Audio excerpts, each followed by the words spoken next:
Pak Titis, Assalamualaikum, apa kabarnya? Waalaikumsalam Pak Yus, Alhamdulillah sehat Pak. Mudah-mudahan Pak Yus sehat juga ya, Insya Allah. Ya, ya baik Pak. Pak Yus, saya sebenarnya memiliki sedikit problem sih Pak. Kalau memang Pak Yus ada waktu, boleh saya meminta waktunya sebentar. Kira-kira. Oh, ya, Alhamdulillah Pak, kalau kabarnya baik.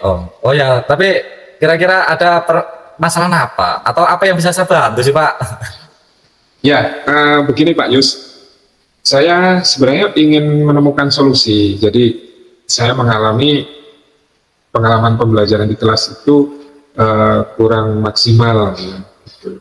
Jadi saya ingin menemukan solusi dari permasalahan yang saya alami sekarang. Mungkin setelah saya cerita ke Pak Yus, saya bisa mendapatkan gambaran apa yang harus saya lakukan, seperti itu. Oke. Ya, tentu saja ya boleh toh Pak. Kebetulan ini ya saya lagi nggak ada waktu dan saya lagi ada jam pelajaran pendidikan agama Islam. Jadi ya artinya saya ada jam kosong lah.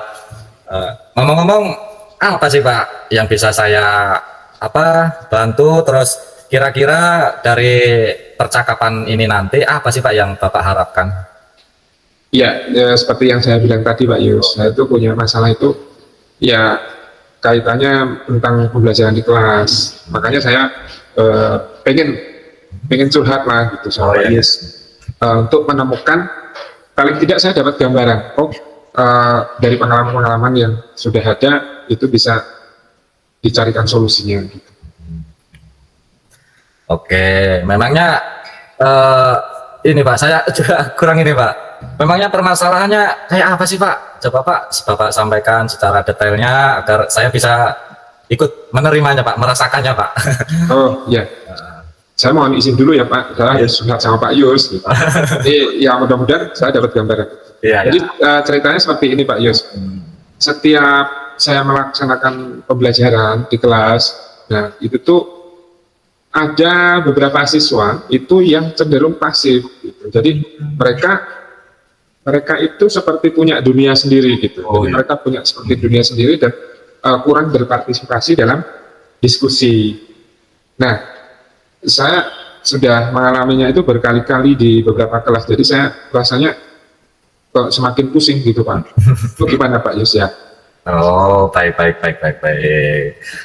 Jadi tujuan Pak Titis ini adalah untuk menemukan strategi yang dapat membantu siswa lebih aktif terlibat dalam diskusi kelas, gitu Pak ya?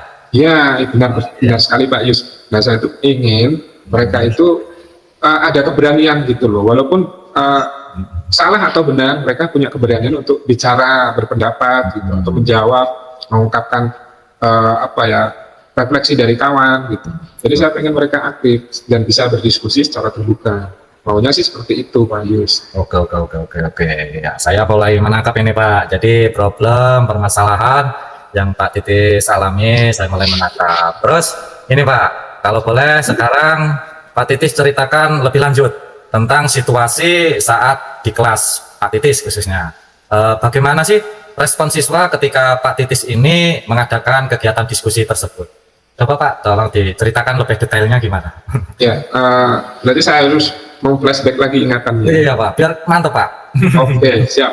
Jadi waktu biasanya saya memulai diskusi atau membuat metode diskusi di kelas itu sebenarnya saya sudah menyampaikan bahwasanya diskusi itu harus dilakukan dalam aktif. Aktif itu dalam beberapa hal ya, contohnya seperti mengajukan pertanyaan, merespon jawaban kawan, kemudian menanggapi atau menjawab gitu. Tetapi kebanyakan dari mereka itu seperti ada yang diam, ada yang mainan sendiri, atau ada yang memiliki tingkah laku seperti menghayal gitu. Jadi tubuh mereka tuh di situ, tapi pikiran itu tidak ada di situ mereka, seperti itu. Bahkan ada yang beberapa kali itu izin ke kamar mandi Pak. Jadi itu sangat bagi saya sangat prihatin ya sebagai seorang guru.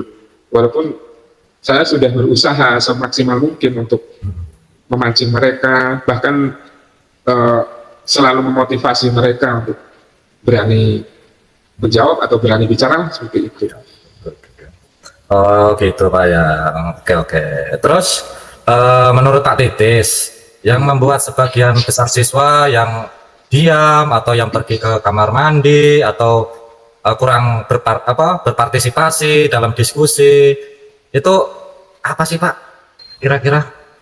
Ya, seperti perkembangan zaman sekarang ya mungkin Pak. Jadi perkembangan zaman sekarang itu mereka lebih cenderung memiliki dunia sendiri. Dengan dunia mereka sendiri itu, mereka itu cenderung diam.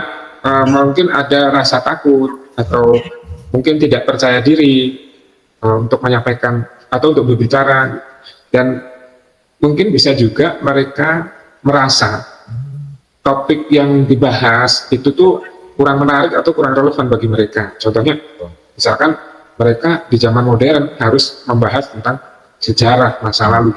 Itu kan selalu membosankan, Pak. Jadi mungkin mereka kurang tertarik gitu. Oke. Gini Pak, mungkin apa ya? Jadi ada beberapa kemungkinan ya Pak ya. Ya. Ada beberapa kemungkinan penyebab rasa takut, kurang percaya diri, atau ketertarikan terhadap topik. Terus apakah ada hal lain Pak yang mungkin mempengaruhi dari semuanya? Ya, mungkin ini hanya pemikiran saya sendiri. Mungkin strategi atau metode belajar yang saya gunakan itu mungkin bagi mereka itu membosankan, karena saya sering menggunakan metode diskusi gitu. Jadi mungkin kurang memancing interaktif siswa. Oke.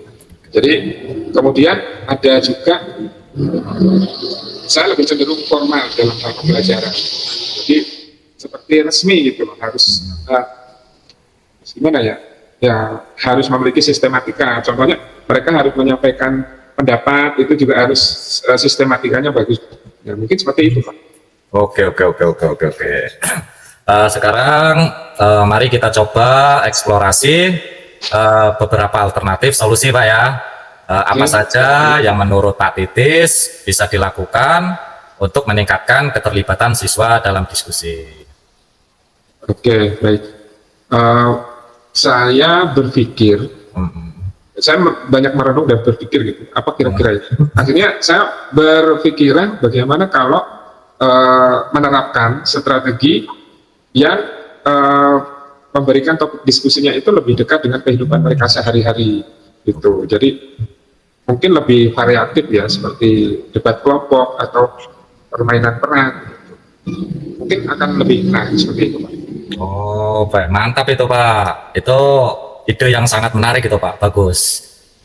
Jika Pak Titis menggunakan topik yang lebih dekat dengan mereka, kira-kira bagaimana reaksi siswa terhadap perubahan ini Pak? Kalau menurut pemikiran saya pribadi, sepertinya dengan menerapkan strategi itu, mereka akan lebih berani untuk berbicara, tertarik dan berbicara pada saat proses diskusi ya Pak ya.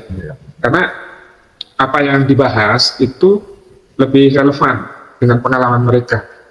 Seperti contohnya saya mengajar IPS itu berkaitan dengan perubahan sosial. Nah, mungkin saya harus membahas topik yang relevan, yang mendekati dengan keseharian mereka. Contohnya, misalkan perubahan sosial yang diakibatkan oleh kemajuan teknologi gitu.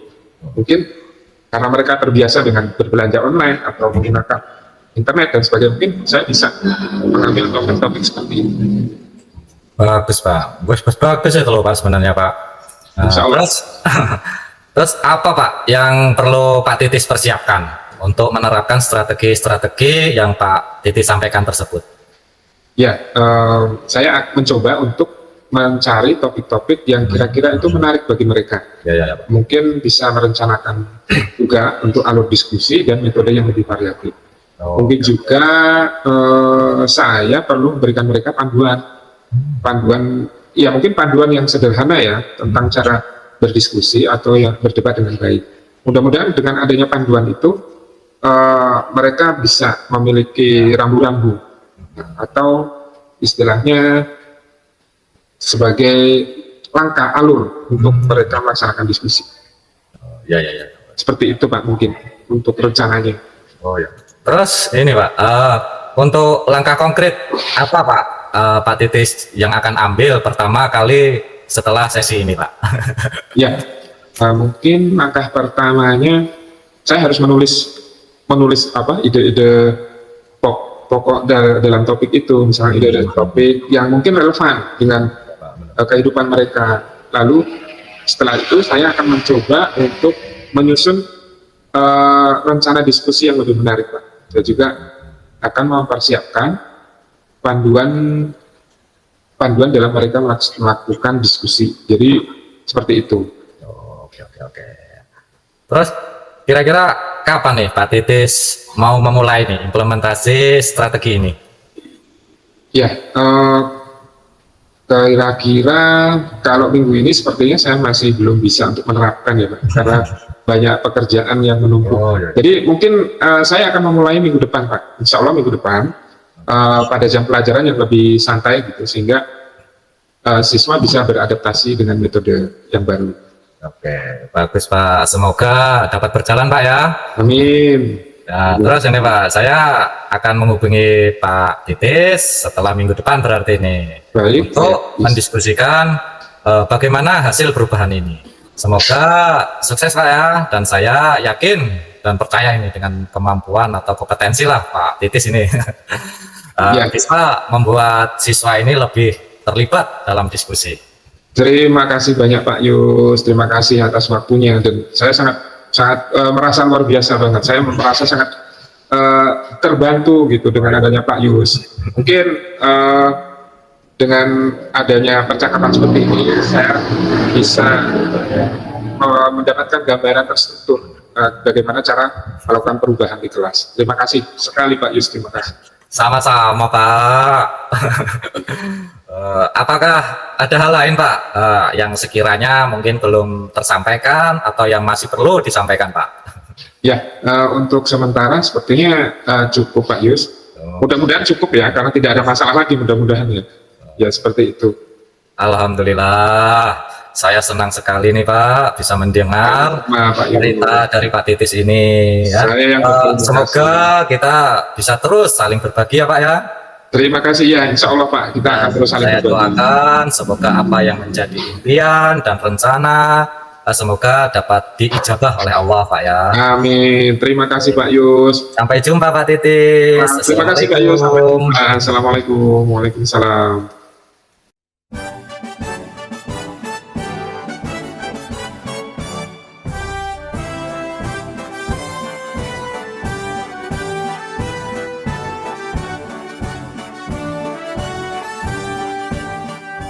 Bulatkan tekad, kuatkan hati. Negeri ini memanggilmu kawan. Belajar bergerak berbagi untuk negeri. Guru penggerak majukan pendidikan. Guru penggerak menghamba pada murid. Kreatif rancang pembelajaran. Hargai potensi, tingkatkan prestasi. Lahirkan profil pelajar Pancasila.